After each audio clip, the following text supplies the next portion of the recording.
સ્વાગત છે આપનું ઓપનિંગ કેપિટલમાં. હું યશ આપની સાથે. જબરદસ્ત ગેપ અપ ઓપનિંગના સંકેતો બની રહ્યા છે. સારી તેજીના સંકેત છે ભારતીય માર્કેટ્સ માટે. તો બધા પર નજર કરીશું, પણ સૌથી પહેલાં નજર હેડલાઇન્સ પર.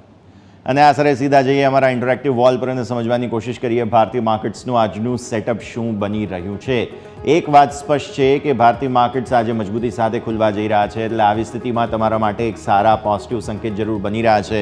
પણ સાથે સાથે એ પણ સમજવું જરૂરી છે કે ભારતીય માર્કેટ્સ જ્યારે મજબૂતી બતાવવાની કોશિશ કરી રહ્યા છે, આવી સ્થિતિમાં શું પ્રકારનું સેટઅપ તમારા માટે બનતું જોવા મળશે. તો આવો સૌથી પહેલાં તો તમને એફઆઈઆઈઝ અને ડીઆઈઝના કારોબાર પર નજર કરાવી દઈએ અને સમજીએ કે જે 150 પોઈન્ટ આસપાસની મજબૂતીના સંકેત આપી રહ્યો છે ગિફ્ટ નિફ્ટીના ઇન્ડિકેશન્સ. તો જુઓ પરિસ્થિતિ કઈ પ્રમાણે અહીંયાથી ખાસ બનતી તમને જોવા મળશે. સૌથી પહેલી વાત તમારા માટે થઈને મામૂલી એવી ખરીદદારી તમને 129 કરોડ રૂપિયા આસપાસની એફઆઈઆઈઝની કેશ માર્કેટમાં જોવા મળશે. શુક્રવારે આપણે જોયું હતું કે એક તેજી તરફી ચાલ આવી, માર્કેટમાં બહુ જ સારું શોર્ટ કવરિંગ થયું હતું. આ સ્થિતિમાં માત્ર 52 કરોડ રૂપિયાની વેચવાલી ડીઆઈએઝે કેશ માર્કેટમાં કરી. એટલે એફઆઈઆઈઝ અને ડીઆઈએઝ બંને કેશ માર્કેટમાં બહુ જ લાઇટ વેઇટ હતા, તે આપણને સ્પષ્ટ સમજવા મળે છે. પણ સામે તમે જુઓ ઇન્ડેક્સ ફ્યુચર્સ 658 કરોડ રૂપિયાના ખરીદીને ગયા, જે આગળ 7020 કરોડ રૂપિયાના તેઓ વેચીને ગયા હતા અહીંયા. એટલે આ આંકડો જુઓ અને કમ્પેર કરો તેને આની સાથે, એટલે સારી તમને શોર્ટ કવરિંગ અહીંયાથી થતી જોવા મળેલી છે. ઇન્ડેક્સ ઓપ્શન્સની અંદર બહુ રેર આવું થાય છે. 5753 કરોડ રૂપિયાની ખરીદદારી તેમણે કરી. આવું બહુ રેર થાય છે. ચલો આ આંકડાને તમે એટલા માટે સમજી શકો કારણ કે આ એક્સપાયરીનો દિવસ હતો, ગુરુવારનો. પણ આ શુક્રવારનો દિવસ હતો. તાજું પોઝિશન તેમણે ઇન્ડેક્સ ઓપ્શન્સની અંદર બનાવી છે 5753 કરોડ.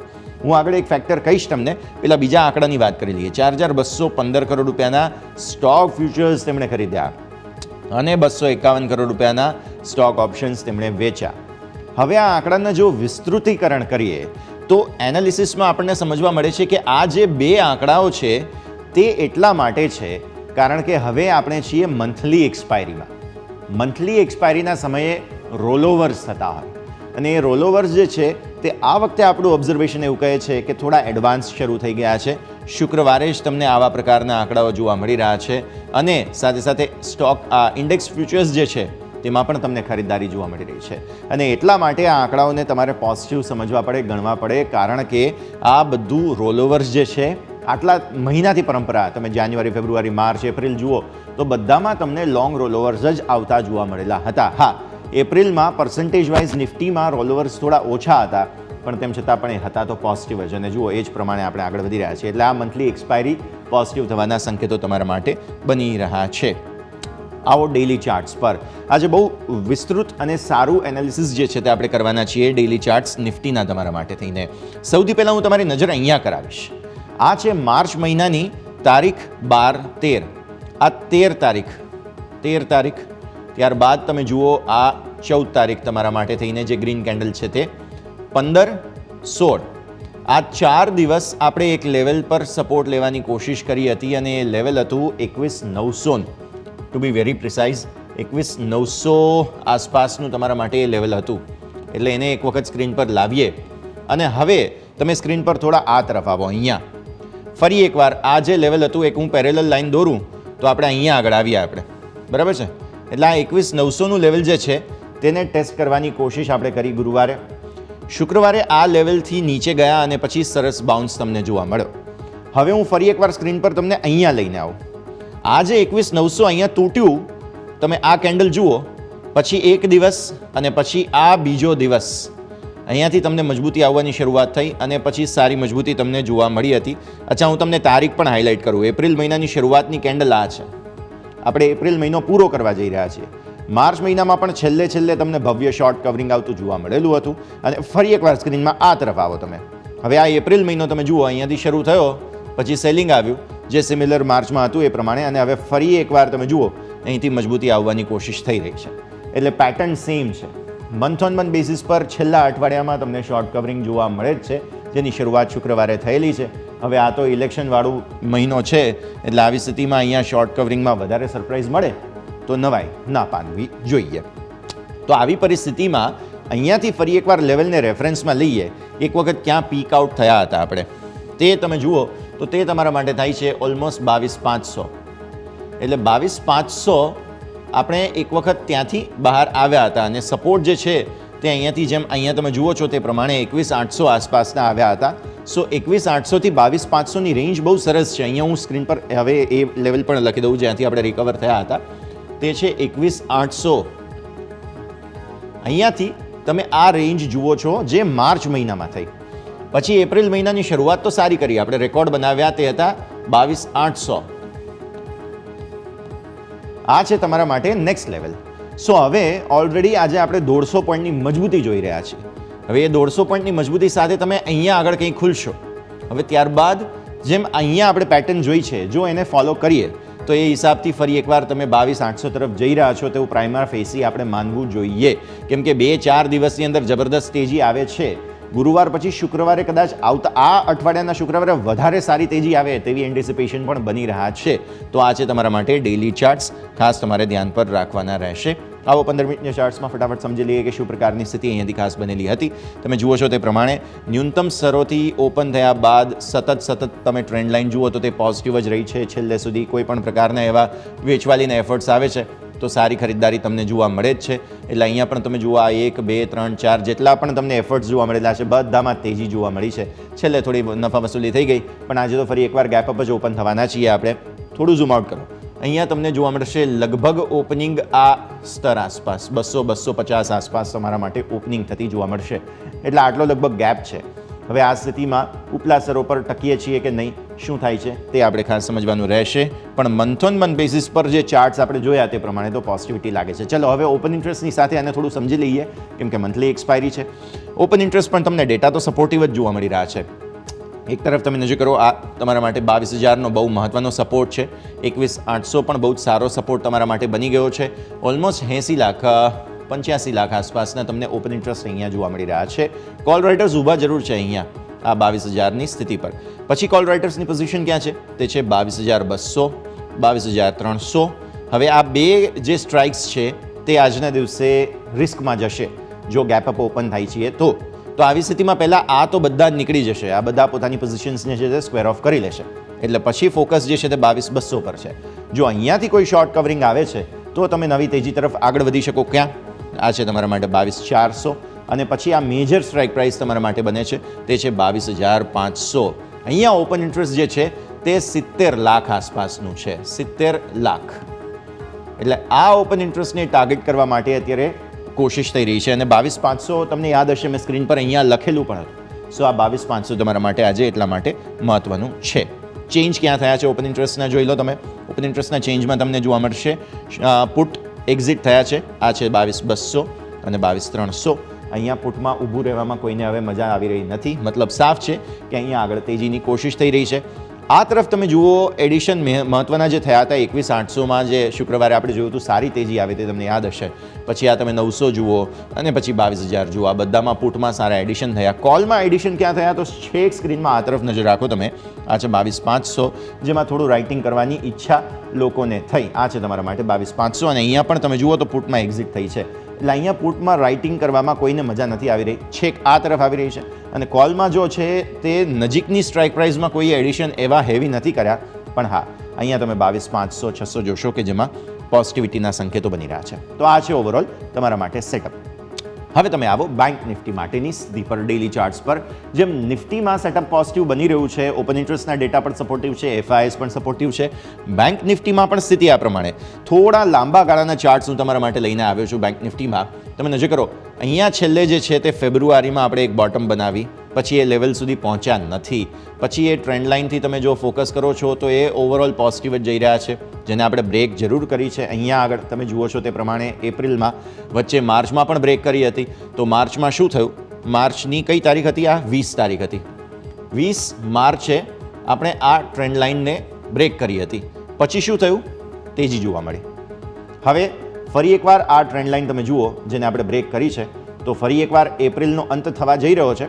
સારી તેજીની તૈયારીઓ અહીંયા પણ થઈ રહી છે તેવું સ્પષ્ટપણે આપણને જોવા મળી રહ્યું છે.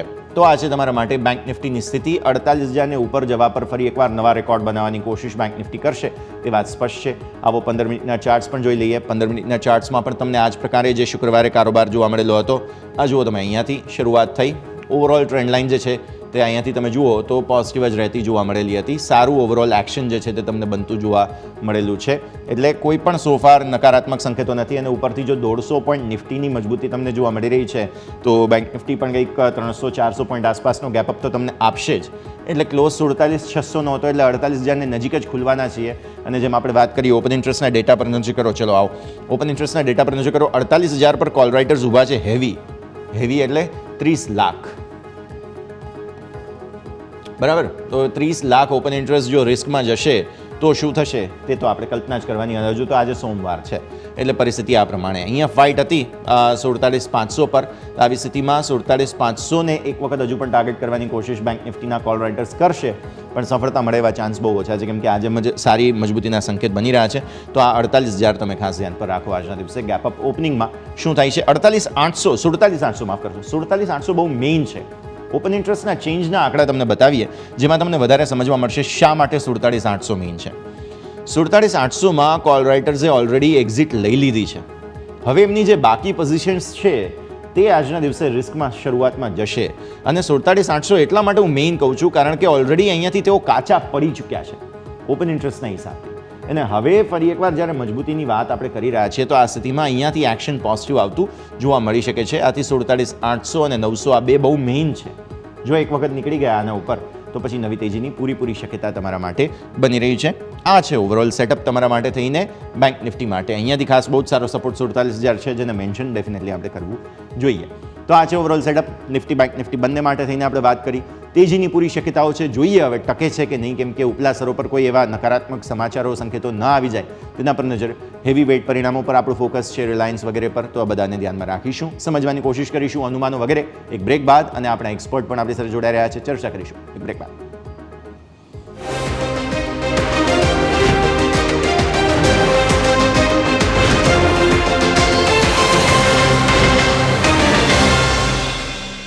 તો બ્રેક બાદ આપનું સ્વાગત છે. અને હવે ભારતીય માર્કેટ્સ તેજી સાથે જ ખુલવા જઈ રહ્યા છે. આ પરિસ્થિતિમાં આજે ઘણું બધું મહત્વનું રહેશે કે કયા પ્રકારનું ઓપનિંગ થાય છે અને સાથે સાથે પરિણામો આવવાના છે. રિલાયન્સના એક દિગ્ગજ કંપની છે તો તેના પણ અનુમાનો પર આપણે નજર કરીશું. પણ સ્વાભાવિક સેન્ટિમેન્ટ્સ જે છે તે બધા જ બહુ જ ઇન્ટરેસ્ટિંગ તમને રહેતા જોવા મળવાના છે. તો આગળ વધીએ અને ખાસ આપણે ચર્ચા કરીશું પછી કે જે પ્રકારના સ્ટોક્સ અને બાકી બધી સ્થિતિઓ છે તે બધા કઈ રીતે જોવા મળે છે. પણ ચાર્ટ્સ તો ડેફિનેટલી પોઝિટિવ છે જ. પછી મારા સહયોગી પણ જોડાશે, આપણી સાથે એક્સપર્ટ પણ જોડાશે, તેમના બધાની સાથે આપણે ચર્ચા પણ કરવાના છીએ. પણ એ પહેલાં અત્યારે પરિસ્થિતિ બહુ જ રસપ્રદ રહેતી તમને જોવા મળી રહી છે, તો નજર તમે અહીંયાથી ખાસ રાખતા રહો. આગળ વધીએ. સ્ટોક સ્પેસિફિક એક્શન તો છે જ કે જેના પર તો આપણે નજર રાખવાની છે, પ્લસ દિગ્ગજ પરિણામો જે આવવાના છે રિલાયન્સના એના પર પણ આપણે ખાસ નજર રાખવાની રહેશે. તો આગળ વધીએ. પછી મારા સહયોગી પાસે જઈશું, આપણે તેમને એક વખત રેડી કરી દઈએ અને ત્યારબાદ પરિસ્થિતિઓ પર આપણે નજર રાખવાની રહેશે. અનુમાનો આજે આવવાના છે. રિલાયન્સ ઇન્ડસ્ટ્રીઝ દિગ્ગજ કંપની, અને રિલાયન્સ જે છે તે માર્કેટને મૂવ કરી શકે છે. આવી સ્થિતિમાં શું પ્રકારે અનુમાનો, શું એન્ટિસિપેશન બની રહ્યા છે? સીધા જઈએ મારા સહયોગી યોમિક પાસે અને સમજીએ કે કયા પ્રકારના આજે રિલાયન્સના અનુમાનો આપણા સમક્ષ આવી ચૂક્યા છે. યોમિક, good morning. Good morning. Yes, આજે સૌ કોઈની નજર રહેશે તો ભારતની સૌથી દિગ્ગજ કંપની રિલાયન્સ ઉપર રહેશે કે આજે રિલાયન્સના માર્કેટ બંધ થયા પછી અનુમાન આવવાના છે. એટલે સૌ કોઈની એમાં નજર રહેશે કે આજે કઈ રીતના એના અનુમાન આવે છે, કારણ કે એની ઇફેક્ટ ઘણી આપણને માર્કેટ પર જોવા મળતી હોય છે. તો આપણે એના અનુમાનની જો આપણે વાત કરીએ તો એનું જે આવક જે છે એ 4.4% વધીને 2.35 લાખ કરોડ રૂપિયા થવાની એક સંભાવના છે. અને એમની જે ક્રૂડ ઓઇલની જે કિંમતમાં જે સતત વધારો થઈ રહ્યો છે અને જે કોર રિફાઇનિંગનું જે માર્જિન છે એમાં એક વધવાનો એક સપોર્ટ કંપનીને મળે એવી એક શક્યતા છે. જ્યારે એની ઇબિડા વાત કરીએ તો એનું ઇબિડા 1.9% વધીને ₹39,872 કરોડનું એક અનુમાન છે. જ્યારે ઇબિડા માર્જિનની વાત કરીએ તો એમાં એક ઘટાડો આપણને થોડોક જોવા મળી શકે છે કે એનું માર્જિન 110 બેઝિસ પોઈન્ટ ઘટીને 17% એક રહેતો આપણને જોવા મળી શકે છે. અને નફામાં 13.2%નો આપણને એક વધારો જોવા મળી શકે છે, જે ₹19,551 કરોડ રૂપિયા આપણને એક નફો જોવા મળી શકે છે. અને રિલાયન્સનો જે O2C બિઝનેસ છે કે જે રિફાઇનિંગ, પેટ્રોકેમિકલ અને ફ્યુઅલ રિટેલિંગ બિઝનેસ, કે એમાં જે સિંગાપોર GRM માર્ચ ક્વાર્ટર દરમિયાન $7.3 બેરલ દીઠ હતો, જે ડિસેમ્બરમાં 5.5 બેરલ દીઠ હતો. એટલે એના કમ્પેરમાં આપણને એક થોડોક વધારો અહીંયા આપણને જોવા મળે છે. હવે જો એનું જે એક મેઇન આપણે વાત કરીએ તો ઇબિડા, કે જે બ્રોકરેજ ફર્મ જેફરીઝ છે એનું એવું માનવું છે કે એનું ઇબિડા જે છે એ 14% વધીને ₹16,058 કરોડ રહ્યો, એવું બ્રોકરેજ ફર્મનું એક અનુમાન છે. અને જે રિલાયન્સનો જે રિટેલ સ્ટોર છે એમાં સતત વધારો થયો હતો આપણને જોવા મળે છે. અને એમનું જે ફૂટફોલ પાછળ જે એક વધારો જોવા મળ્યો છે, જેના કારણે એક આવક અને ઇબિડા બંનેમાં એક આપણને વધારો જોવા મળી શકે છે. જેમ આપણે ડીમાર્ટનું પણ આપણે જોયું હતું કે એમાં સતત એ લોકો એમના જે માર્કેટ હોય છે, સ્ટોર માર્કેટ, એ આપણને ઘણા વધારતા જોવા મળ્યા છે કે જેથી કરીને તેઓ મેક્સિમમ કસ્ટમરને કવર કરી શકે. જે સેમ આપણને રિલાયન્સ રિટેલમાં જોવા મળ્યું છે કે જેનો મેઇન સપોર્ટ આપણને રિલાયન્સના આપણને મળતો જોવા મળશે. અને જે કંપનીની જે ઓપરેટિંગ લીવરેજ છે એમાં પણ એક સારો એક વધારો થતાં માર્જિનમાં વાર્ષિક દરે એક સુધારો આપણને જોવા મળી શકે છે. એટલે કે રિલાયન્સ રિટેલ સ્ટોરનો અને ઓપરેટિંગ લીવરેજ એ બંનેનો સપોર્ટ આપણને રિલાયન્સ એક મળતો જોવા મળશે. અને બીજું બ્રોકરેજ ફર્મ JP મોર્ગન છે કે જેનું એવું માનવું છે કે જે હાલમાં જે તાજેતરમાં જે તેલની જે ડિમાન્ડ જે વધી રહી છે એના કારણે અન્ય બજાર અને ભારતીય ઉર્જા શેરો પર રિલાયન્સના આઉટ પરફોર્મન્સને આગળ વધવું જોઈએ, એવું એક JP મોર્ગનનું પણ માનવું છે. અને જેફરીઝનું જે રિલાયન્સ પર ઓવરવેટનું એક વલણ જોવા એક મળી રહ્યું છે કે તેઓ હજી પણ એવું માને છે કે જે રિલાયન્સ એના બેન્ચમાર્ક કરતાં એક આઉટ પરફોર્મ કરે અને અત્યારે હાલના લેવલથી પણ એવું એક જેફરીઝનું માનવું છે. અને જે રિલાયન્સ જે શેરની વાત કરીએ તો છેલ્લા 6 મહિનામાં 30% વધારો આપણને રિલાયન્સ જોવા મળે છે. આટલી મોટી દિગ્ગજ કંપની છે કે માર્કેટમાં સારું એવું આપણને વેટેજ જોવા મળે છે કે જેમાં 30%નો વધારો જોવા મળ્યો છે રિલાયન્સમાં. અને જે અત્યારે જે હાલ જેનું જે કરંટ જે માર્કેટ પ્રાઇસ એ પણ નવા જે 52 વીક હાઈ છે આપણા એના નજીક કારોબાર કરતું જોવા મળે છે. એટલે કે આપણે ધ્યાન રહેવાનું રહેશે કે હવે જે એના પરિણામ આવે છે એટલે શું નવા 52 વીક હાઈ તે બનાવે છે કે અહીંયાથી આપણને એક કોન્સોલિડેશન જોવા મળે છે કે એક ઘટાડો જોવા મળે છે, એ ખાસ કરીને આપણે આજના દિવસ આપણે એક જોવાનું રહેશે. અને જો હું વાત કરું તો રિલાયન્સનું કંપની છે કે જીઓ ફાઇનાન્શિયલ કંપની કે જેના પરિણામ આવી ગયા છે, એના વિશે આપણે વાત કરીએ તો જીઓ ફાઇનાન્સના Q4માં નફો 293 કરોડથી વધીને ₹310 કરોડ આપણને જોવા મળ્યો છે. એટલે અહીંયા આપણને એક નફામાં વધારો જોવા મળ્યો છે.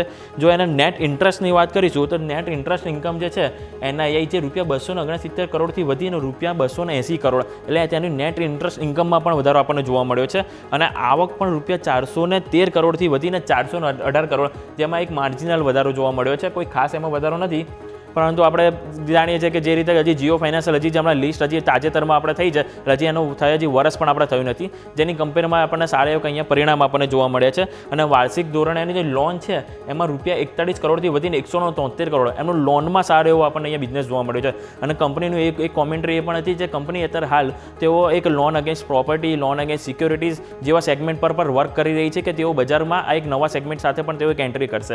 એટલે જેથી કરીને તેમની એક અધર સેગમેન્ટમાં પણ એક આપણને એન્ટ્રી જોવા મળી શકે છે, જેના કારણે આપણને જીઓ ફાઇનાન્સમાં તો આપણને નજર જોવા મળશે, પણ આજે કોઈની નજર આપણે રહેવી જોઈએ તો એક રિલાયન્સ ઉપર આપણે સૌથી વધારે નજર રહેશે આજે કોઈની.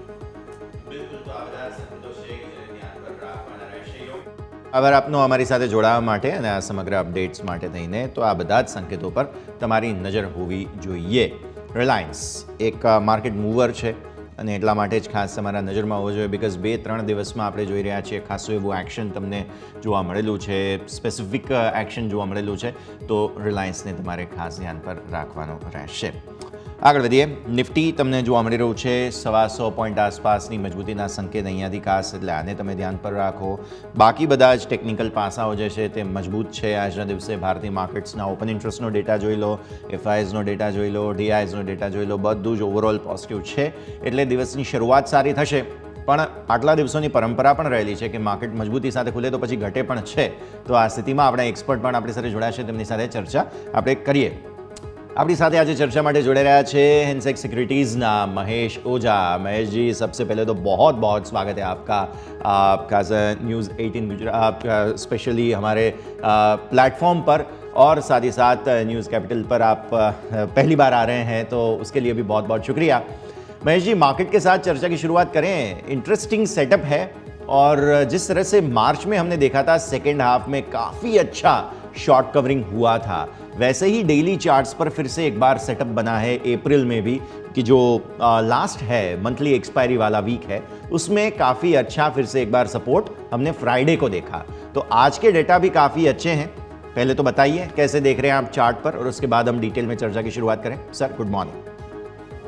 डेफिनेटली लोअर लेवल पे अपने को एक सपोर्ट लाइन जो है 22,000 के करीब जो है निफ्टी को सपोर्ट लाइन मिल रहा है. तो वहां से वापस से पुल बैक जरूर एक्सपेक्टेड था, वो पुल बैक वापस से जो है वहां से एक पुल बैक वापस हुआ है। तो ये जो 22,000 का लेवल है वो काफी इंपॉर्टेंट लेवल है मार्केट के लिए और निफ्टी के लिए। तो वहां से ये रिवर्सल हो रहा है, तो मीन्स ये 22,300 और 22,400 तक की ये जो कैंडल है ये वहां तक जा सकती है। तो मीनवाइल मार्केट का जो लोअर बेस जो है सपोर्ट है वो 21,800 21,740 जो है कैश सपोर्ट लेवल वो बन रहा है। बट ये 22,000 को अब तक इन्होंने सस्टेन किया, मेंटेन किया हुआ है 22,000 निफ्टी का लेवल। तो उस हिसाब से लगता है ये 22,300 और 22,400 के लेवल को वापस से रेस्पेक्ट देगा और ये वो लेवल तक आएगा। अल्टीमेटली अभी जो रिजल्ट सीजन चल रहा है तो उसके कारण से भी निफ्टी के अंदर एक जो है एक 22,000 का लेवल मेंटेन होने की पूरी पूरी उम्मीद है। आज रिलायंस का रिजल्ट भी है और एचडीएफसी का रिजल्ट जो है वो भी आ चुका है। तो उसके हिसाब से ये लग रहा है कि ये 22,000 के लेवल को रेस्पेक्ट करेगा और कहीं ना कहीं वापस से इसको पुल बैक करके 22,300 22,400 तक के लेवल जो है निफ्टी के अंदर वापस से बताएगा अपने को। ठीक है सर। अच्छा, ये बैंक निफ्टी का सेटअप थोड़ा और इंटरेस्टिंग है निफ्टी की कंपैरिजन में, क्योंकि आप देखें तो जिस प्रकार से फरवरी में एक बॉटम बना था, वहाँ से मार्च में हमने देखा एक पर्टिकुलर लेवल से हमने काफ़ी अच्छी शॉर्ट कवरिंग देखी थी, फिर रिकॉर्ड हाइज बन गए अप्रैल में, और अब फिर से एक बार जब सपोर्ट लिया है बैंक निफ्टी ने, एचडीएफसी बैंक के रिजल्ट्स वगैरह भी हम एंटिसिपेट कर रहे हैं, उन सब सिचुएशन को देखते हुए भी बैंक निफ्टी लग रहा है और ज़्यादा शॉर्ट कवरिंग की तैयारी में है। आप कैसे एंटिसिपेट कर रहे हैं जहां तक बात आती है बैंक निफ्टी की आज के दिन में? डेफिनेटली बैंक निफ्टी को भी लोअर लेवल में एक सपोर्ट लाइन जो है कहीं ना कहीं पे मिल रहा है और वहां पे भी एक नीचे का जो लेवल है बैंक निफ्टी में वोलेटिलिटी निफ्टी के कंपैरिजन में कभी कभी ज्यादा रहती है जी। तो वो लेवल जो है अपने को ध्यान में रखना पड़ेगा। अपर लेवल जो है बैंक निफ्टी के अंदर जो हम लोग देख रहे हैं करीब करीब 48,200 के लेवल जो है वो अपने को दिखा सकते हैं। बट ये लोअर लेवल के अंदर आपको एक थोड़ा सा ध्यान रखना पड़ेगा। 46,800 का जो लेवल है वो एक रेस्पेक्ट करता रहेगा, तो आपको वो लेवल को माइंड में रखना पड़ेगा। और यहाँ पे भी जो रिजल्ट सीजन आ रहे हैं उसके अंदर जो बेयर्स का जो एक्सपेक्टेशन था उसके हिसाब से रिवर्स रिजल्ट मैं कहूंगा कि आ रहे हैं। तो कहीं ना कहीं पे बैंक निफ्टी के अंदर भी वापस एक मोमेंटम बनना चाहिए और पीएसबी बैंक जो है वो भी अपनी रैली में पार्टिसिपेशन वापस करना चाहिए। एक शॉर्ट कवरिंग भी छोटा मोटा एक्सपेक्टेड है, तो वो लेवल को ध्यान में रख के अपन मार्केट में काम करना चाहिए। और यहाँ पे कहीं ना कहीं पे अपन देखें तो ये जो बाकी के वर्ल्ड के डेटा जो भी है वो भी काफी पॉजिटिव कमेंट्री कर रहे हैं। एक ये वार वाली सिचुएशन थी, इसके कारण से थोड़ी सी बेरिश पोजीशन बन गई थी। अब कहीं ना कहीं पे धीरे धीरे वो वापस से सॉर्ट आउट होने की उम्मीद भी है। तो यहाँ पे वापस एक शॉर्ट कवरिंग निफ्टी और बैंक निफ्टी में बनने की उम्मीद पूरी पूरी लग रही है। ओके, तो इन सारे मुद्दों पर ज़रूर नज़र रहेगी। ठीक है, आज का सेटअप ओवरऑल पॉजिटिव लग रहा है, नज़र रखेंगे। एक क्विक ब्रेक का फिलहाल वक्त हो चुका है, तो सर आप बने रहे हमारे साथ। एक નાનકડા વિરામનો સમય થયો છે, વિરામ લઈશું અને ફરી એકવાર પછી પ્રી ઓપનિંગના બિટ્સ, ત્યારબાદ આગળના ટ્રેડિંગ કોલ્સ વગેરેના બધા પર અપડેટ્સ પર નજર કરીએ બ્રેક બાદ।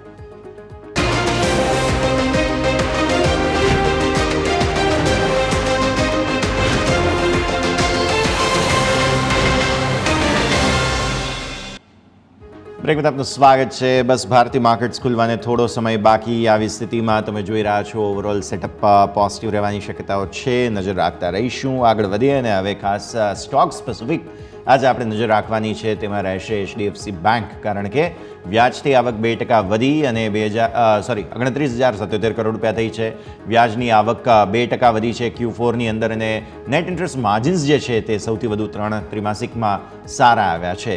કાસા રેશિયો 38.2%, ત્રિમાસિક જે છે તેમાં સૌથી સારો છે।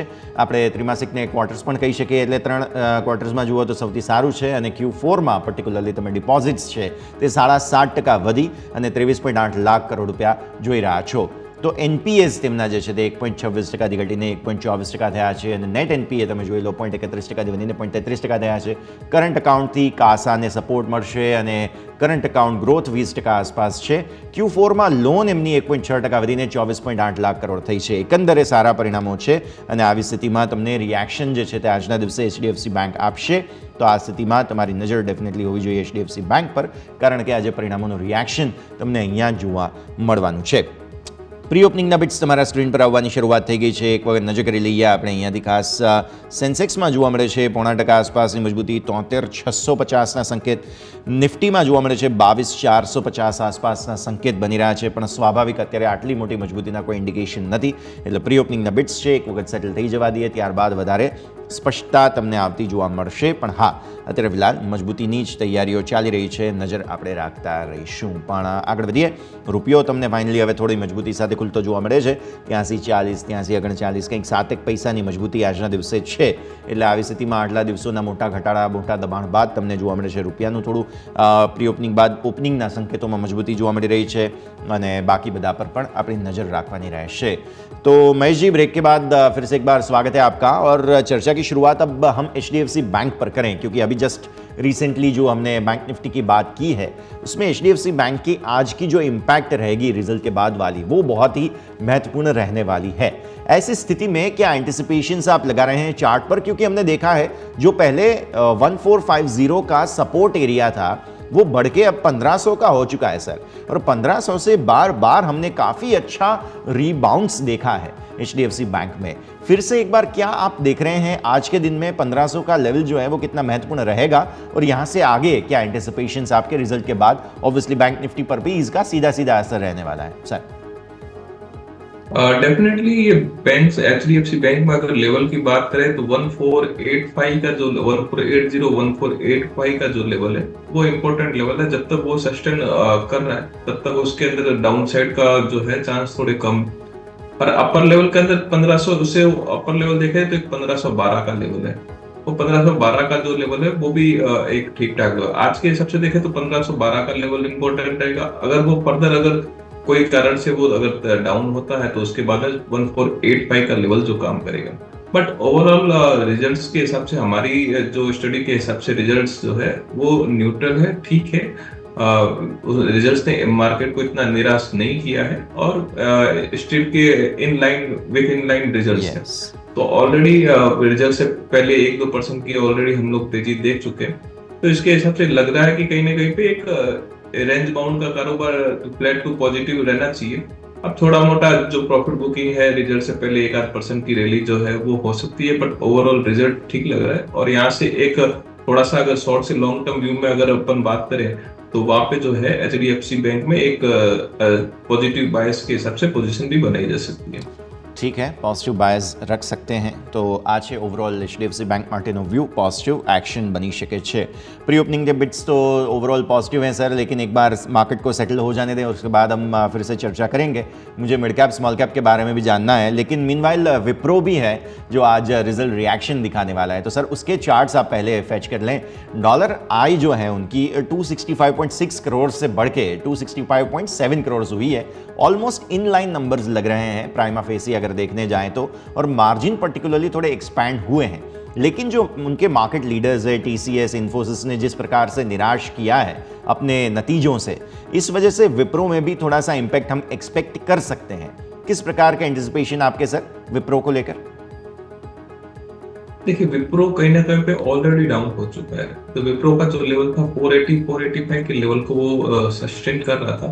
बट जैसे रिजल्ट जो है थोड़ा सा सब लोग जो है एक्सपेक्ट कर रहे थे कि थोड़ा डाउन साइड आ सकता है.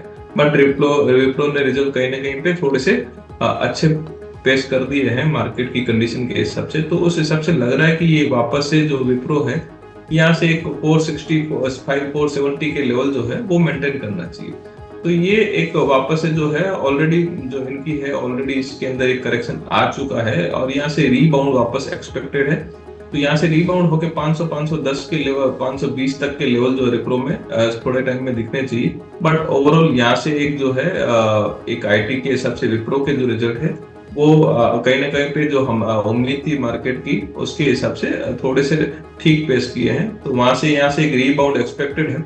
अल्टीमेटली बड़े जो IT सेक्टर वाले जो है उसमें देखे तो उसमें अपने को एक इन्फोसिस ने अपने को जरूर निराश किया है. बट TCS का रिजल्ट देखे तो वो एक ठीक ठाक रहा है. तो ओवरऑल रिजल्ट इतने खराब नहीं आ रहे हैं जितने की मार्केट एक्सपेक्ट कर रहा था. बट यस, ठीक ठाक है. विप्रो ने वो जो रिजल्ट है मार्केट से थोड़ा सा बेटर एक्सपेक्टेशन से थोड़ा सा बेटर पेश किया है. तो यहाँ से एक रीबाउंड एक्सपेक्टेड है विप्रो के अंदर. तो यहाँ से एक पॉजिटिव बायस के विप्रो को भी एक पॉजिटिव बायस के हिसाब से ट्रेड करना चाहिए। और अगर एक स्टॉप लॉस की बात करें तो एक 434 के करीब एक स्टॉप लॉस भी विप्रो में लगा के एक ट्रेड बनाया जा सकता है। बट ओवरऑल ट्रेंड यहाँ से एक रीबाउंड का पूरे आसार है विप्रो के अंदर। ક્લિયરલી बहुत अच्छे से आपने समझा इस સ્થિતિ को। तो વિપ્રો માટે થઈને ઓવરઓલ પરિસ્થિતિ સારી બનતી આપણને જોવા મળી રહી છે। आगे सर HDFC EMC पर एक नज़र कर ले, क्योंकि मार्केट को सेटल होने में 1-2 मिनट और लगने वाले हैं। नतीजों का रिएक्शन HDFC EMC में भी हम एंटिसिपेट कर रहे हैं और मुनाफा जो है उनका अब काफ़ी अच्छा बढ़ोतरी उसमें हमें देखने मिली है। आय भी उनकी बढ़ के ऑलमोस्ट 28.55% बढ़ के 695.43 करोड़ रुपीज़ हो चुकी है और 70 रुपीज़ पर शेयर डिविडेंड की भी अनाउंसमेंट उनकी हुई है। तो डिविडेंड एडजस्टमेंट भी आज प्राइस एक्शन में हमें देखने मिलेंगे और उसके अलावा रिजल्ट का रिएक्शन भी है। सर क्या एंटिसिपेशंस आपके HDFC EMC को लेकर? देखिए HDFC EMC वैसे कंपनी वाइज देखें तो काफी बढ़िया रिजल्ट भी पेश किए हैं, डिविडेंड भी काफी बढ़िया है। बट यस, और प्राइस वाइज अपन देखें तो इसमें ऑलरेडी जो रनअप है वो इनके फंडामेंटल से थोड़ा सा ज्यादा हो चुका है। तो कहीं ना कहीं पे ये जो थोड़ा सा ज्यादा रनअप हुआ है उसको एक हो सकता है कि मार्केट आने वाले टाइम में थोड़ा सा एडजस्ट करे। बट यस, ओवरऑल अभी तक का व्यू जो है वो पॉजिटिव है। यहाँ से भी एक मोमेंटम जो है धीरे धीरे पॉजिटिव बनेगा। बट यस, थोड़ा ये जो यहाँ पे एक कंसोलिडेशन होना चाहिए, क्योंकि ये अल्टीमेटली जो फंडामेंटल्स है उससे थोड़ा सा अपसाइड हो गया है और मार्केट के अंदर एक कंसोलिडेशन जो है वो जोन जो है वो एक्सपेक्टेड है। तो हमारे को लगता है कि ये HDFC EMC रिजल्ट काफी बढ़िया है, कंपनी वाइज बढ़िया है, डिविडेंड भी काफी बढ़िया दिया है। बट यस, एक फंडामेंटल से थोड़ा सा हल्का ऊपर है, तो उसके हिसाब से यहाँ पे कंसोलिडेशन जो है थोड़ा होना चाहिए। उसके बाद से वापस से इसके अंदर मोमेंट बनना चाहिए। तो नेक्स्ट क्वार्टर के बाद में इसमें वापस से एक अच्छा मूवमेंट बन सकता है कि नेक्स्ट क्वार्टर के रिजल्ट जो है वो वॉचेबल रहे। अगर नेक्स्ट क्वार्टर के रिजल्ट इस बार की तरह इनलाइन और थोड़े से अट्रैक्टिव रहे तो कहीं ना कहीं पे ये जो है फर्दर जो है नई रैली के लिए तैयार हो जाएगा। बट ये अभी के हिसाब से लगता है कि थोड़ा एक कंसोलिडेशन जोन में जाना चाहिए। आज हो सकता है कि ये थोड़ा पॉजिटिव बायस बता दे, बट ओवरऑल इसमें एक कंसोलिडेशन जोन जो है अपने को मिलना चाहिए। ठीक है सर, इन सारे मुद्दों पर ज़रूर नज़र रहेगी।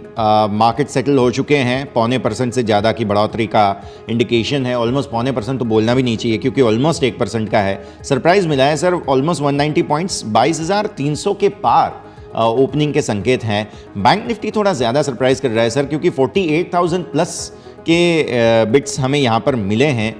शुरुआती टिकना बहुत ज़रूरी रहेगा। और मिड कैप स्मॉल कैप की ज़्यादा आप बात कर लें, क्योंकि यहाँ पर फिर से एक बार जो है वो तेज़ी की इंडिकेशंस आ रहे हैं। 49,100 के प्लस मिड कैप और स्मॉल कैप में भी आधे % से ज़्यादा का एक मजबूती के ट्रेंड बन रहे हैं। तो मिड कैप स्मॉल कैप की बात पहले कर लेते हैं। बैंक निफ्टी भी थोड़ा सरप्राइज कर रहा है सर। नहीं, यहाँ पे थोड़ा सा सरप्राइज होगा ही होगा। रिजल्ट जो मार्केट जो एक्सपेक्ट कर रहा था तो वो उसके हिसाब से थोड़े से बेटर भी आ रहे हैं। दूसरी चीज ये है, ऑलरेडी बेरिश पोजीशन इतनी ज्यादा हो जाती है कि वापस से उसको कवर करने की शॉर्ट कवरिंग भी आती है, तो वहां पे थोड़ा सा सरप्राइज बनता है। तो ओवरऑल ये जो है चीजें एक्सपेक्टेड थी और यहाँ पे इंडियन मार्केट की जो इंडियन मार्केट है और इंडियन ग्रोथ स्टोरी है वो इंटैक्ट है। कहीं पे ये समझना चाहिए कि जो वार के इम्पैक्ट है वो पर्टिकुलर स्टॉक्स पे पड़ सकते हैं, बट नॉट पूरे मार्केट के अंदर वो इम्पैक्ट नहीं पड़ते हैं। बट क्या होता है कि जब थोड़ी सी न्यूज इम्पैक्ट वगैरह आते हैं तो लोग बेरिश पोजीशन जल्दी बना लेते हैं। तो उसका इम्पैक्ट जो है जब तक बाकी वाले जब तक समझते हैं तो उसको वापस से जैसे इम्पैक्ट करते हैं, जैसे ट्रेड वापस लेते हैं तो वापस से वो चीजें वापस बन जाती है। तो ये चीजें एक्सपेक्टेड है और इंडियन जो ग्रोथ स्टोरी है वो इंटैक्ट है। तो यहाँ पे लगता है कि ये वापस से चीजें जो है मेंटेन करेगी और ये 22,000 22,000 जो है जब तक ब्रेक नहीं करता है तब तक अपन इसमें एक पॉजिटिव बायस के हिसाब से चल रहे। 21,800 21,740 जो है वो निफ्टी के अंदर एक स्ट्रॉन्ग सपोर्ट है। स्मॉल कैप वगैरह में देखें तो यहाँ पे भी एक पॉजिटिव बायस बनेगा। वापस से इसके अंदर एक अच्छा पॉजिटिव बायस बनेगा। अभी इलेक्शन भी है आगे, तो इसके हिसाब से भी थोड़ा एक रेंज बाउंड चल रहा है। जैसे ये सारी पिक्चर एक बार क्लियर हो जाएगी तो उसके बाद में जो है वापस एक अपन सारी चीज जगह पे एक वापस से रीबाउंड देखें और डेटा सारा जो है वो एक पॉजिटिव बायस की ओर इंडिकेट कर रहा है। तो mid cap, small cap, either bank Nifty सबके अंदर अपनी जो है एक बाई ऑन डिप की सलाह बोल सकते हैं कि बाई ऑन डिप की सलाह हमेशा से बनी रही है। जब तक कि ये जो लेवल पर्टिकुलर अपन ने डिस्कस किए, जब तक वो ब्रेक नहीं करे, तब तक अपन बाई ऑन डिप्स के हिसाब से ही इसमें ट्रेड कर सकते हैं। ठीक है सर, ऐसे मौके पे आपके स्टॉक पिक्स क्या रिकमेंडेशंस आज के दिन के लिए ध्यान में रखने होंगे? देखिए, वैसे तो बहुत सारे स्टॉक्स है, उसके अंदर अपन ध्यान बना सकते हैं। पर्टिकुलर जो है पीटीसी इंडिया है, उसके अंदर अपन एक ध्यान रख सकते हैं। वहाँ पे एक लोअर लेवल के अंदर वापस से पोजीशन बना सकते हैं। दूसरा अपना स्टॉक्स जो है एक नवीन फ्लोरो करके है, तो वहाँ पे भी एक अपना एक शॉर्ट टर्म व्यू के हिसाब से आपको एक ट्रेड बना सकते हैं। केमिकल सेक्टर एक ऐसा सेक्टर है जहाँ पे अपन एक वापस से जो है रैली स्टार्ट होने के एक्सपेक्टेड है। तो केमिकल सेक्टर के अंदर अपन नवीन फ्लोरो के अंदर थोड़ा सा ध्यान दे सकते हैं, दीपक नाइट्राइट के अंदर ध्यान दे सकते हैं। बट ये शॉर्ट टर्म के व्यू से 1-2 दिन के हिसाब से नहीं है, बट इसको थोड़ा सा टाइम देना पड़ेगा। बट यस, ये जो सेक्टर है, यहाँ से अगर ये वापस से जब चलेगा तब आपको एक अच्छा रिटर्न जो है वो बना के दे सकता है। तो ये केमिकल सेक्टर के अंदर पर्टिकुलर अपन ध्यान दे सकते हैं। बाकी जो रिजल्ट के हिसाब से जो आ रहे हैं, वो तो जैसे रिजल्ट आएगा उसके हिसाब से अपन डिस्कस कर सकते हैं। बट ओवरऑल यस, आपको एक मोमेंटम जो है तेजी का है और बाई ऑन डिप की सलाह रहेगी। बट पर्टिकुलर स्टॉक्स जो है अपन ने 3 डिस्कस किए, नवीन फ्लोरो है, दीपक नाइट्राइट है और पीटीसी इंडिया है। ये 3 स्टॉक्स के अंदर आपको एक बाइंग की स्ट्रेटेजी बना के आप काम कर सकते हैं। बट व्यू जो है थोड़ा सा शॉर्ट टर्म जी सर, पीटीसी और नवीन फ्लोरिन के लिए टारगेट स्टॉप लॉस अगर आप शेयर कर दे तो सर मैं दर्शकों को भी दिखा दूं साथ ही साथ। इसके अंदर अगर अपन आज के चार्ट्स मैंने देखे नहीं है, बट ये नवीन फ्लोरो के हिसाब से आपको शॉर्ट टर्म के हिसाब से अगर बनाए तो 3550 से 3600 तक के जो टारगेट है नवीन फ्लोरो के अंदर देखने को मिल सकते हैं। पीटीसी इंडिया के अंदर 260 से 275 तक के टारगेट जो है वो देखने को मिल सकते हैं। और दीपक नाइट्राइट के अंदर भी यहाँ से 10 से 15% की तेजी जो है एक्सपेक्टेड है। तो पर्टिकुलर स्टॉप लॉस की बात करें तो इसमें दीपक नवीन फ्लोरो के अंदर 3040 3050 के करीब एक स्टॉप लॉस बन सकता है। पीटीसी के अंदर बात करें तो 208 का एक स्टॉप लॉस बनता है। और वैसे भी अपन तीसरा काउंटर जो आज का उसका चार्ट मैंने देखा नहीं, तो उसके अंदर भी आप करीब 3-4% का स्टॉप लॉस लगा के काम कर सकते हैं। यहाँ पे अपसाइड जो पोटेंशियल है 10-15-20% तक के हैं और डाउन साइड जो पोटेंशियल है वो आपके कम 2 से 5% तक के डाउन साइड पोटेंशियल है। तो ये 3 स्टॉक जो है पर्टिकुलर वैल्यूएशन वाइज भी ठीक है और यहाँ से एक शॉर्ट टर्म के ट्रेड भी आप बना सकते हैं और इसके अंदर आपको आगे भी रिटर्न बनाने की पूरी उम्मीद है। ठीक है सर, तो पीटीसी इंडिया और नवीन फ्लोरिन दोनों पर हम फोकस करते हैं अभी फिलहाल। 3500-3600 तक के टार्गेट्स मैं दर्शकों को बता दूं। 3500 3600 સુધીના લક્ષ્ય તમને નવીન ફ્લોરિનમાં બની રહ્યા છે 3040ના સ્ટોપ લોસ સાથે, અને પીટીસી ઇન્ડિયા ખરીદવાની સલાહ 265-270ના ટાર્ગેટ્સ છે, 208ના સ્ટોપ લોસ સાથે। तो આ બે રેકમેન્ડેશન્સ તમારા સ્ક્રીન पर नजर रखवानी રહેશે। आइए, मार्केट खुलने की तैयारी में है, उससे पहले एक जोमेटो पे नज़र कर ले सर। हम चार्ट देख लीजिए आप, ऑलमोस्ट जीएसटी डिमांड आया है 11.8 करोड़ रुपए का और साथ ही साथ पेनल्टी का ऑर्डर भी डिपार्टमेंट की ओर से मिला है उनको। जीएसटी डिमांड जो है 5.9 करोड़ का है और कुछ पेनल्टी भी लगी हुई है साथ में। कुल मिलाकर 11 करोड़ ऑड रुपीज़ का कुछ डिमांड आया है। इम्पैक्ट आएगा सर स्टॉक पे जोमेटो? नहीं, इतना बड़ा इम्पैक्ट तो नहीं आएगा, बट ये एक मोमेंटली छोटा मोटा इम्पैक्ट जोमेटो के अंदर भी आ सकता है। तो लेकिन ठीक है, ये स्टॉक्स जो है काफी टाइम से पॉजिटिव बायस बनाया हुआ है, तो उसके हिसाब से अगर छोटी मोटी प्रॉफिट बुकिंग भी आती है तो ठीक है, वो एडजस्ट हो जाएगी। तो इतना बड़ा कोई मोमेंटम इसमें आज के दिन में हमें नहीं लगता कि बनना चाहिए। बट यस, अगर आपको इसको स्टॉप लॉस के हिसाब से देखे तो 168 का स्टॉप लॉस आप उसके अंदर बना सकते हैं। ठीक है सर, इन सारे मुद्दों पर नज़र रहेगी। बस कुछ सेकंड्स बाकी बचे हैं भारतीय मार्केट्स के ओपनिंग के, सीधा उनके ऊपर फोकस कर ले। 0.5% આસપાસની વધુની મજબૂતી સાથે તમને જોવા મળે છે મિડ કેપ અને સ્મોલ કેપની મજબૂતી, અને નિફ્ટી પણ 0.5% વધુની મજબૂતી સાથે ખુલી રહ્યો છે। યસ, તમારા સ્ક્રીન પર 22,300 નીચે આવી ગયા ઓપનિંગ બાદ, પણ 22,300 ઉપરનું ઓપનિંગ તમને જોવા મળી રહ્યું છે। બેંક નિફ્ટી 48,000 ઉપર આપણે ખુલ્યા છીએ, ત્યારબાદ થોડા નીચે આવી ગયા છીએ। સ્વાભાવિક ઓપનિંગના જીટર્સ તમને જોવા મળશે અને વીકેન્ડ બાદ મળ્યા છીએ તો થોડું સેટલ થવાનો સમય આપીએ ઓપનિંગ બાદ માર્કેટને, પણ હા, મજબૂતી સાથે ફરી એકવાર ખુલ્યા છીએ, સારી મજબૂતી સાથે ઇનફેક્ટ ખુલ્યા છીએ, તેવું આપણે ખાસ ધ્યાન રાખવું જોઈએ। ઓલમોસ્ટ 1% આસપાસની મજબૂતી તમને હવે મિડ કેપમાં ધીરે ધીરે ખરીદારી વધતી જોવા મળી રહી છે। સ્મોલ કેપ જોઈ લો તમે, 0.5%થી મામૂલી મજબૂતી સાથે ખુલ્યા, ત્યારબાદ ખરીદારી વધતી જોવા મળી રહી છે। એટલે મિડ કેપ સ્મોલ કેપમાં માહોલ થોડો વધારે પોઝિટિવ છે અને નિફ્ટી અને બેંક નિફ્ટી ઉપલા સ્તરોથી થોડા સેચ્યુરેટ થતા જોવા મળી રહ્યા છે, એટલે ન્યૂનતમ સ્તરો પર ફરી એકવાર આવી ચૂક્યા છે, પણ મજબૂતી સારી જોવા મળી છે, પર્ટિક્યુલરલી ભારતીય માર્કેટ્સમાં ઓપનિંગની સાથે. આપણે જોઈ રહ્યા છીએ મિડ કેપ સિલેક્ટમાં સારી મજબૂતી છે. વિક્સ તમે જુઓ જે 13.5 ને ઉપર એક વખત નીકળ્યા હતા, આજે 13.10 પર આવી ગયા છે, એટલે વોલ્ટિલિટી ઇન્ડેક્સ એક સમયે 13 ને નીચેના ઇન્ડિકેશન્સ મળી પણ ચૂક્યા છે આપણને, તો આ ખાસ ધ્યાન રાખો. સેક્ટર સ્પેસિફિક સારી મજબૂતી ક્યાં છે? રિયલ એસ્ટેટ સ્ટોક્સ બહુ જ સરસ મજબૂતી બતાવી રહ્યા છે, ઇન્ડેક્સ 0.5% ઉપર. કન્ઝ્યુમર ડ્યુરેબલ્સ સારી મજબૂતી છે. આ એવા બધા સેક્ટર્સ છે કે જેમાં પાછલા અઠવાડિયામાં આપણને પ્રોફિટ બુકિંગ જોવા મળેલું છે. મેટલ જોઈ લો તમે, 1.25% મજબૂતી. સરકારી બેંકમાં સારી મજબૂતી. PSE તમે જુઓ સારી મજબૂતી તમને જોવા મળી રહી છે. ફાર્મા, બધા જ સેક્ટોરલ ઇન્ડેક્સ પોઝિટિવ છે. ઇવન આઈટી પણ તમે જુઓ તો 0.5% પોઝિટિવ છે, એટલે આજે કોઈ જગ્યાએ કંઈ વેચવાના મૂડ છે નહીં. HDFC બેંકે સરપ્રાઇઝ કર્યા, તમને પોઝિટિવિટી આવી હતી, 1557ના હાઈ બન્યા હતા, ત્યાંથી પ્રોફિટ બુકિંગ આવ્યું 1520 પર અત્યારે સ્ટોક, એટલે ઉપલા સ્તરોથી હેવી પ્રોફિટ બુકિંગ આવતું જોવા મળી રહ્યું છે. પણ 1500 લેવલ મહત્વનું, બાકી બધી આપણે ચર્ચા કરેલી છે, સો હું રિપીટ નથી કરી રહ્યો. આ સિવાય નિફ્ટીના ટોપ ગેનર્સ પર એક વખત નજર કરી લઈએ, તમને અહીંયાથી જોવા મળશે સારી મજબૂતી. મેટલ સ્ટોક્સ આજે બતાવી રહ્યા છે, આઈટી સ્ટોક્સ બતાવી રહ્યા છે, તો આ બધાને તમારે ખાસ ધ્યાન પર રાખવાના રહેશે. ઓવરઓલ સારી પોઝિટિવિટી ભારતીય માર્કેટ્સમાં આવી છે, ત્યારે મેટલ સ્ટોક્સમાં તમને સરસ એક્શન, રિયલ એસ્ટેટ સ્ટોક્સમાં સારું એક્શન છે. નજર કરો તમે, સારી મજબૂતી તમને ઉપલા સ્તરોથી આવતી જોવા મળી છે. તેમાં અદાણી પોર્ટ છે, અદાણી એન્ટરપ્રાઇઝ છે, સારું એક્શન અહીંયા. એશિયન પેઇન્ટ્સમાં સારી મજબૂતી છે. નિફ્ટીના સ્ટોક્સમાં તમે નજર કરો તો સારું એક્શન પર્ટિક્યુલરલી જોવા મળશે. BPCL ફરી એકવાર પોઝિટિવિટી અહીંયા 2.5% આસપાસ. એક્સિસ બેંક, બજાજ ફાઇનાન્સ, આ બધા સ્ટોક્સ છે કે જે સારી મજબૂતી તમને બતાવી રહ્યા છે. સિમેન્ટમાંથી અલ્ટ્રાટેકમાં સારી ખરીદારી જોવા મળી રહી છે, પણ સરપ્રાઇઝ એક 600 पर આવી ગયો ફરી એકવાર. BPCL पर नजर करिए. महेश जी, सबसे पहले BPCL के साथ चर्चा की शुरुआत करें, बिकॉज एक 600 पे फिर से एक बार अच्छी खासी तेजी हमने देखी है यहाँ पर, और फिर से एक बार तेजी के संकेत बिल्ड होते हुए नजर आ रहे हैं. BPCL के साथ चर्चा की शुरुआत करें sir. BPCL buy on dips की सलाह रहेगी. एक 570 से 570 से 75 के बीच में अगर आता है तो वापस से उसके अंदर पोजीशन बनाई जा सकती है. अपर लेवल अगर 612 से 616 के ऊपर ये क्लोज देता है तो उसके बाद से वापस से इसमें मोमेंटम जो है वापस से बन सकता है. तो ओवरऑल उसके हिसाब से आप जो है ध्यान रख सकते हैं. अभी जो है बीपीसीएल एक मिड रेंज में है, तो ये मिड रेंज से दोनों रेंज से बाहर निकलेगा, उसके बाद से इसके अंदर फर्दर ट्रेंड जो है वो ट्रेड जो है बना सकते हैं.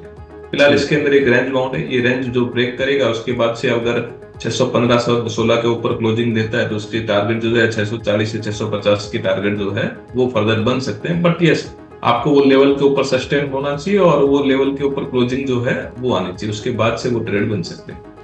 ठीक है सर. इसके अलावा GSPL सर आज एक बार नज़र करें. गुजरात स्टेट पेट्रो आज हैवी वेट सेलिंग यहाँ पर है, काफ़ी जिसे कह सकते हैं प्रेशर के साथ आज सेलिंग आई है. 317 पर खुला है ये स्टॉक का. GSPL सर एक बार चार्ट पे नज़र करें, क्या असर आपको देखने मिल रहा है? नहीं, GSPL में कल एक जो है कंपनी ने अपडेट दिया था, उसका इम्पैक्ट है, और कोटक ने उसको डाउनग्रेड भी किया है. तो ये उसका इम्पैक्ट है जहाँ पे अपने को एक इम्पैक्ट देखने को मिल रहा है. तो ये कहीं ना कहीं पे जो उन्होंने जो अपडेट्स दिया है ये उसका इम्पैक्ट है, तो इसको एडजस्ट होने में टाइम लगेगा. और इसका फर्दर जो है ओवरऑल इसके अंदर और क्या मोमेंट देखने को मिल सकता है, तो उसको फर्दर पूरा स्टडी करने के बाद में अपन अपडेट कर सकते हैं. तो ये जो अपडेट्स दिया था उसके हिसाब से इसका मोमेंट है जो एक्सपेक्टेड था मार्केट के अंदर, और ऑलरेडी इसको कोटक ने डाउनग्रेड भी किया है एक अच्छे खासे लेवल. नोमुरा का भी डाउनग्रेड आया है सर यहाँ पे. बिल्कुल. तो वहाँ पे उसको एक फर्दर स्टडी के हिसाब से करना पड़ेगा. जब ये स्टडी परफेक्ट हो पाएगी उसके बाद में इसके ऊपर कोई कमेंट कर सकते हैं. बिल्कुल. न्यूज़ ये है कि PNGRB जो कंट्रोल अथॉरिटी है, उन्होंने high pressure transmission tariff almost 50% से कम कर दिए हैं, और इससे इनको इम्पैक्ट आया है. पर ऑब्वियसली हमने डिस्कस कर लिया है तो हम आगे बातचीत करते रहेंगे. एक क्विक ब्रेक का वक्त हो चुका है सर, हमारे साथ बने रहिए. एक नानकड़ा विरामનો સમય થયો છે. વિરામ લઈશું અને ફરી એકવાર આપણે આ ચર્ચાને આગળ યથાવત રાખીએ.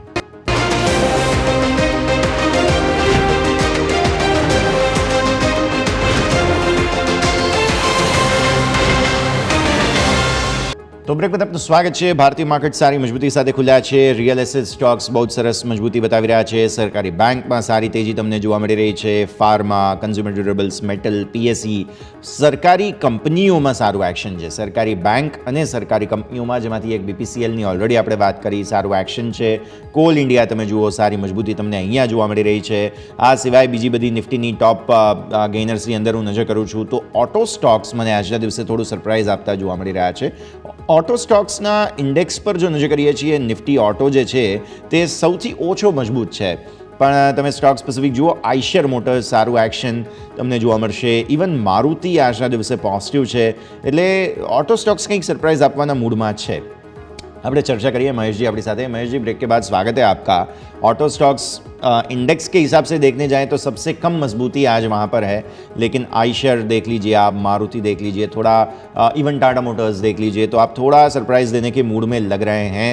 एक बार नज़र रहेगी. आइशर पर्टिकुलरली एक देख लीजिए और इंडेक्स के चार्ट निफ्टी ऑटो के एक साथ ही साथ कंपेयर कर लेते हैं. थोड़ा पॉजिटिव बायस बनने की कोशिश यहाँ पर हो रही है. सर अनम्यूट करना पड़ेगा आपको. जी सर.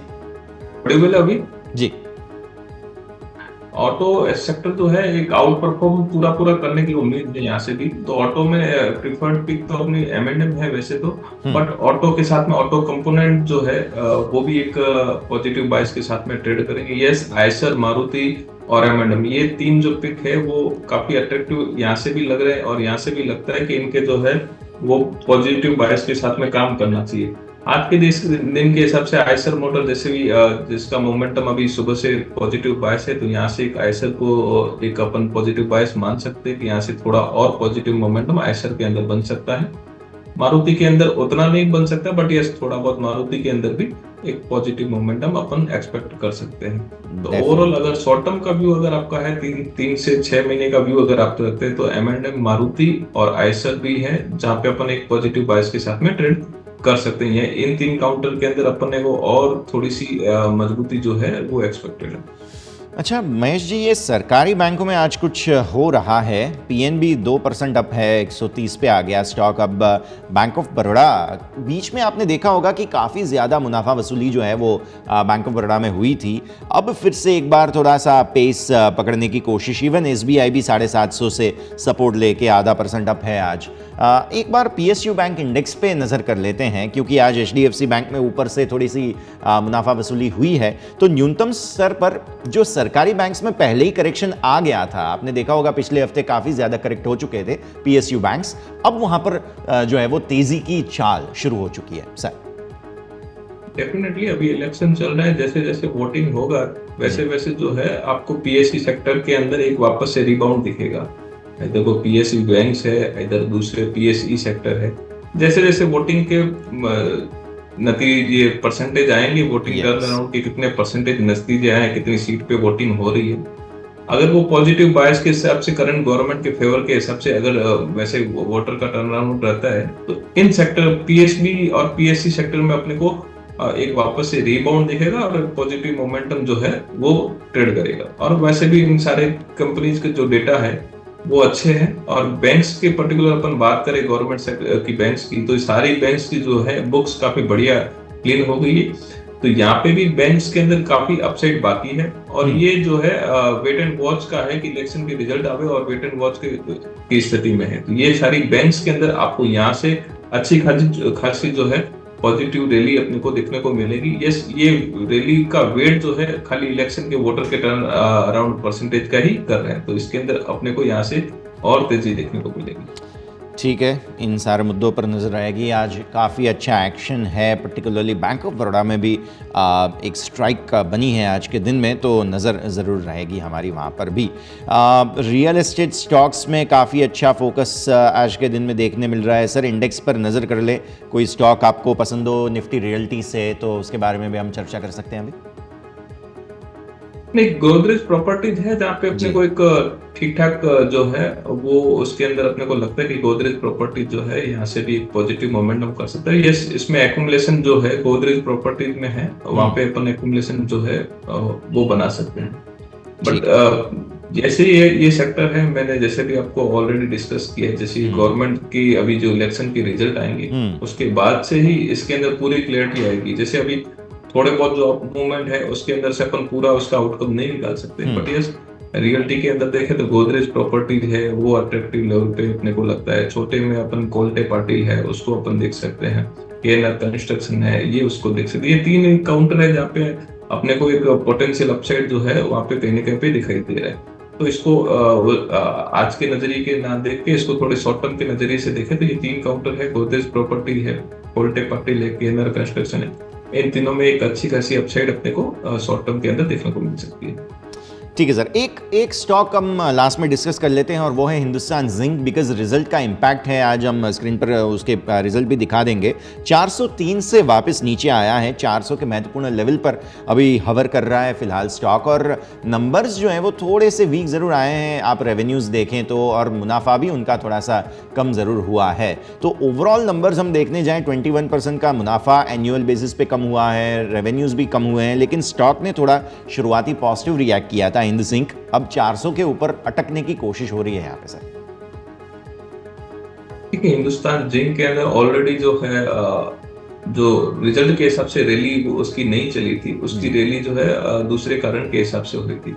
तो अपन टेक्निकल देखें 388 का स्टॉप लॉस जो है उसके अंदर बना के अपन यहाँ से एक अगर किसी की पोजीशन है तो होल्ड कर सकते हैं। 388 का स्टॉप लॉस जो है एक स्ट्रिक्ट स्टॉप लॉस लगा के उसके अंदर बने रह सकते हैं। यहाँ से भी थोड़ा सा अपसाइड इसके अंदर विजिबल है, 450 से 460 तक के लेवल अगर जो है वो मेंटेन करे तो यहाँ से थोड़ा सा और अपसाइड बता सकता है। बट यस काउंटर के अंदर आप रिजल्ट स्पेसिफिक के हिसाब से ना देख के उसको फर्दर दूसरे रीजन जो है उसके हिसाब से अपन देखें तो इसके अंदर और थोड़ा सा अपसाइड अपने को दिखेगा। ठीक है सर, बाकी जो है आप अगर देखेंगे ये लेवल अगर ब्रेक कर देता है तो फिर इसमें से एक बार का एग्जिट हो सकता है। हमारी इसके अंदर रिकमेंडेशन करीब करीब नीचे के लेवल से रही थी, वो थी 315 से 320 के बीच में।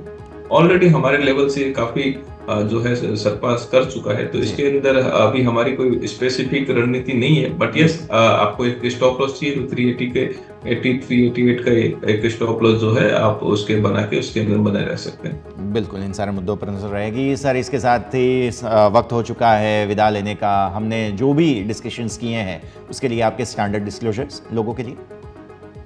नहीं, मेरी कोई स्पेसिफिक पोजीशन नहीं है, कंपनी के क्लाइंट की पोजीशन रह सकती है। बिल्कुल, बहुत बहुत शुक्रिया सर वक्त निकाल के हमारे साथ जुड़े और आज के दिन में हमारे साथ ये पूरा डिस्कशन किया है। महेश जी बहुत बहुत शुक्रिया।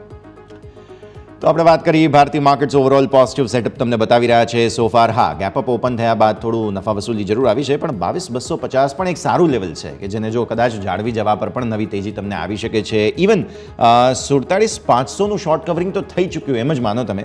47,800 તમને યાદ હોય તો શરૂઆતમાં વાત કરી હતી આપણે, બસ હવે એ લેવલ જાળવી રહ્યા છીએ। બેંક નિફ્ટીમાં પણ સારી તેજીના સંકેતો બની રહ્યા છે। આ સાથે જ આ શોમાં બસ આટલું જ। મને યશના આપજો રજા। આગળના અપડેટ્સ માટે આપ જોતા રહો ન્યૂઝ કેપિટલ ગુજરાત।